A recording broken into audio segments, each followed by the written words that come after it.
जंजीरों से जकड़े दिन और घुप काली अंधेरी रातों की कहानी उनकी जिनके अनगिनत पीठ और कंधों पर चढ़कर आजादी का सूरज हिंदुस्तान के आसमान में उदित हुआ।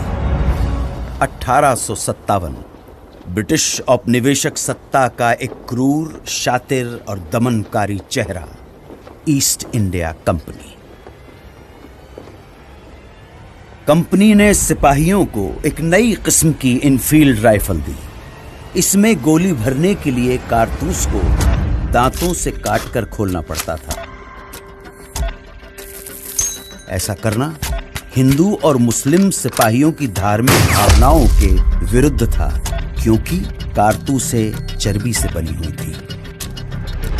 और इन्हीं परिस्थितियों में अंग्रेजों के खिलाफ ऐतिहासिक विद्रोह का शंखनाद करने वाले प्रथम नायक थे मंगल पांडे।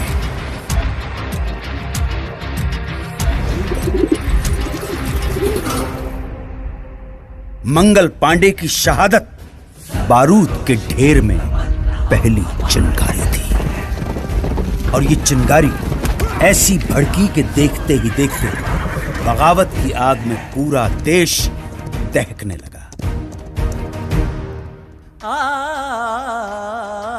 वक्त आने पर बता देंगे तुझे आसमां, हम अभी से क्या बताए क्या हमारे दिल में है।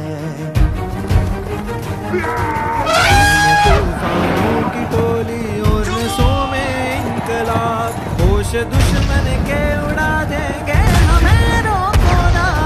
दूर रह पाए जो हमसे तुम कहाँ मंजिल में है, सरफरोशी की तमन्ना अब हमारे। हिम्मत का चर्चा खैर की महफिल में है, सरफरोशी की तमन्ना अब हमारे दिल में है। देखना है और कितना बाजुए कातिल, इनकी गाथा छोड़ चले हम झांसी के मैदानों में, जहाँ खड़ी है लक्ष्मी बाई मर्द बनी मर्दानों में। उसने ले हर बोलो के मुँह हमने सुनी कहानी थी, खूब लड़ी मर्दानी वो तो झांसी वाली रानी थी। अंग्रेजों ने इस विद्रोह को निर्ममता से कुचल दिया।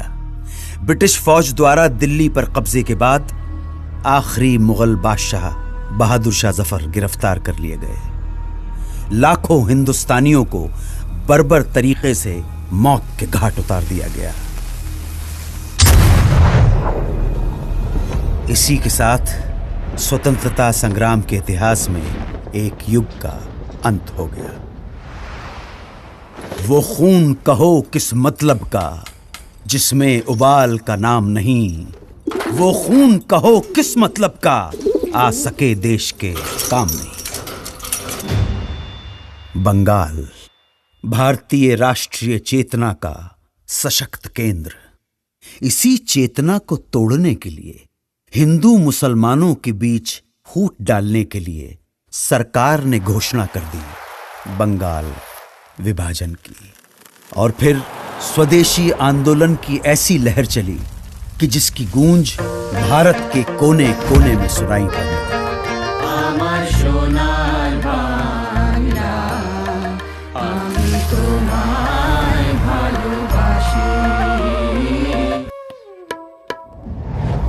स्वदेशी आंदोलन का नेतृत्व कर रहे नेताओं को अंग्रेज गिरफ्तार करने लगे, और ये आंदोलन धीरे धीरे खत्म होने लगा।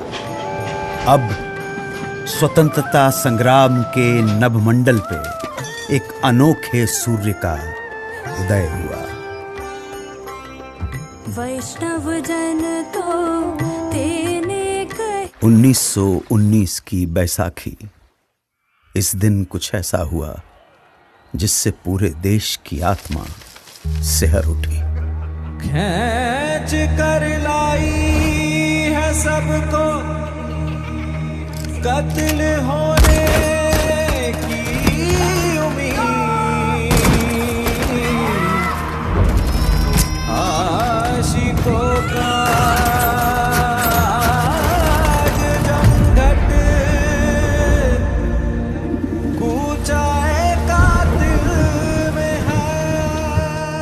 स्वतंत्रता संघर्ष को अब अगले मुकाम तक ले जाने के लिए महात्मा गांधी ने अहिंसक असहयोग आंदोलन की घोषणा की। इसका उद्देश्य स्वशासन की स्थापना और स्वराज्य की प्राप्ति थी। जनता ने इस घोषणा को हाथों हाथ लिया। लोगों ने सरकारी नौकरियों का, अंग्रेजी स्कूल कॉलेजों का, विदेशी कपड़ों और सामानों का बहिष्कार करना शुरू कर दिया और जनता स्वदेशी वस्तुओं का इस्तेमाल करने लगी। आंदोलन अपने उफान पर था। तभी गोरखपुर के चौरी चौरा में एक जुलूस के दौरान प्रदर्शनकारियों और पुलिस के बीच हिंसक मुठभेड़ हुई। इसमें 3 प्रदर्शनकारियों और 22 पुलिसकर्मियों की जानें चली गईं। हिंसा से आहत होकर गांधी जी ने असहयोग आंदोलन वापस ले लिया। देश भर में स्वतंत्रता सेनानी अपना सर्वस्व झोंकने के लिए तैयार थे।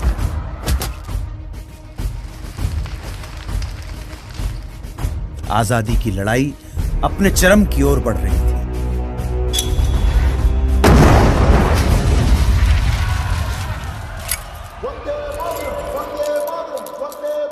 कांग्रेस के लाहौर अधिवेशन में तिरंगा फहराकर पूर्ण स्वराज्य की घोषणा कर दी गई। पूर्ण स्वराज्य का अर्थ था भारत की अपनी संप्रभुता।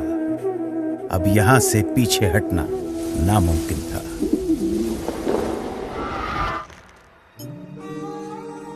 चौबीस दिन 240 मील की यात्रा, एक वृद्ध फकीर का हाथ में लाठी लिए दुनिया के सबसे शक्तिशाली साम्राज्य को चुनौती देने के लिए निकल पड़ना। इस अद्भुत दृश्य में कुछ ऐसा जादू था कि देश भर में लोगों का मन आंदोलित हो उठा। बेरहम ब्रिटिश सरकार नमक जैसी बुनियादी चीज के उत्पादन और व्यापार पर रोक लगा चुकी थी और ब्रिटेन से आने वाला नमक भी भारी टैक्स लगाकर बेचा जाता था।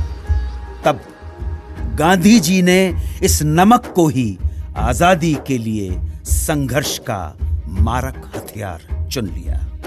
दांडी तट पर गांधी जी ने मुट्ठी भर नमक उठाकर ऐलान किया कि इस कदम से ब्रिटिश साम्राज्य की नींव हिलाई जा रही है। उन्होंने नमक बनाकर कानून तोड़ दिया और इसके साथ ही देश भर में सत्याग्रह की पुरजोर लहर चल पड़ी। देखते ही देखते मद्रास, कालीकट, असम, बंगाल, आंध्र प्रदेश और देश के दूसरे इलाकों में भी नमक यात्राएं शुरू हो गई।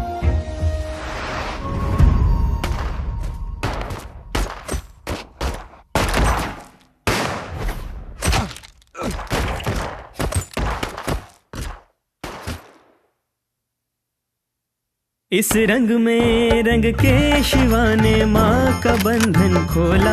यही रंग भी हल्दी घाटी में था, प्रताप ने घोला।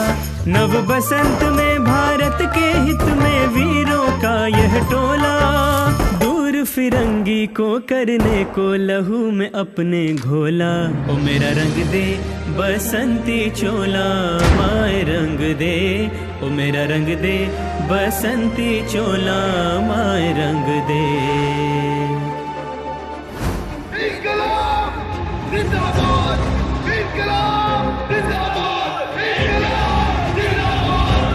अब आजादी की लड़ाई को अंजाम तक पहुंचाने के लिए महात्मा गांधी ने भारत छोड़ो आंदोलन की घोषणा की।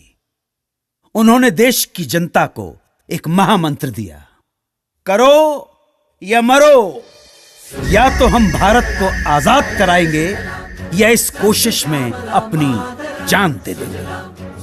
इस आह्वान के कुछ घंटों बाद ही सरकार ने गांधी जी को, नेहरू जी को, अबुल कलाम आजाद सहित प्रमुख कांग्रेसी नेताओं को गिरफ्तार कर लिया और तब दूसरी पंक्ति के स्थानीय नेताओं ने आंदोलन की कमान संभाल ली।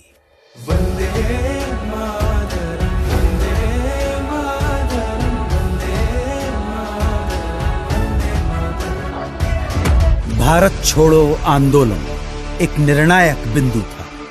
इस आंदोलन में पूरा देश कूद पड़ा।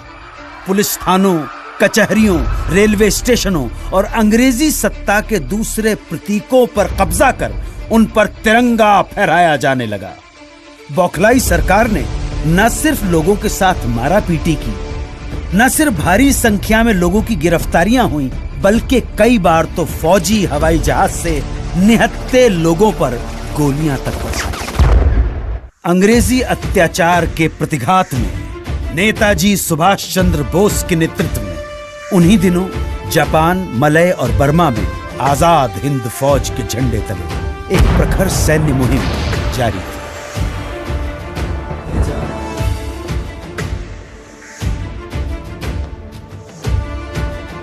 द्वितीय विश्व युद्ध में जापान की हार के बाद आजाद हिंद फौज का विघटन हो गया और इसके साथ ही ये सपना यहीं अधूरा रह गया। अब भारत की स्वाधीनता का अंतिम युद्ध प्रारंभ हो चुका था। आजादी के दीवाने अपने अथक सामूहिक संघर्ष और कुर्बानी की धधकती लौ में सदियों की गुलामी और शोषण की जंजीरें पिघलाने की कगार पर थे। ये क्षण आसमान के सीने पर तिरंगा फहरा देने का क्षण था।